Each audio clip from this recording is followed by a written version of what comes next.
Əl yaralanmaları və ya travmaları sonrasında barmaq uclarında meydana gələn uyuşuqluğun səbəbi nədir?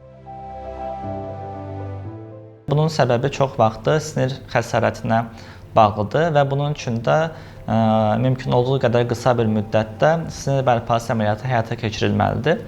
Sinir bərpası əməliyyatı çox vaxtı mikroskop altında mikrocərrahi texnikaya uyğun olaraq həyata keçirilir və əməliyyatdan sonra müəyyən aralıqlarla xəstə həkim kontrolunda olmalıdır. Çünki sinir yaralanmalarından sonra sinir təxmin olaraq gündə 1 mm olaraq sağalır.